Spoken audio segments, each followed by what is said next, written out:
Hi friends, ఈరోజు అమెరికాలో Burma దేశస్థుడు YouTubers అందరికీ హాయ్ చెప్తున్నాడు. ఇదేంటనుకున్నారా? బూడిద గుమ్మడికాయలండి.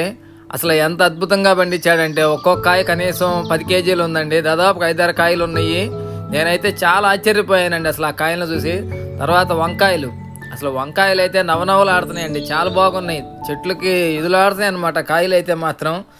ఇది వచ్చేసి మిర్చి కూడా పెట్టాడండి. మిర్చి కూడా గుంటూరు మిర్చి. అసలు తర్వాత బజ్జీ మిర్చి, తర్వాత స్మాల్ మిర్చి అండి. అది స్మాల్ మిర్చి అంటే కనీసం ఎంత ఒక అరంగుళం ఉందన్నమాట. చిన్న చిన్న మిర్చి అనమాట అవి. అసలు దాంట్లో మళ్ళీ కూరల్లో వేసుకునే ఫ్లేవర్స్ కానీ రకరకాల చెట్లు ఉన్నాయండి. అసలు ఎంత బాగున్నాయంటే గోంగూర కూడా ఉందండి. అసలు గోంగూర అయితే మన కొండ గోంగూర అంటారు చూసారా, ఎర్రగా ఉంటుంది కొండ గోంగూర అంటే, అది కూడా పండించాడు. ఎంత బాగుందంటే గోంగూర కూడాను చాలా బాగుందండి. అసలు అతను చేసిన దానికి నేనైతే చాలా ఆశ్చర్యపోయానండి. మీకు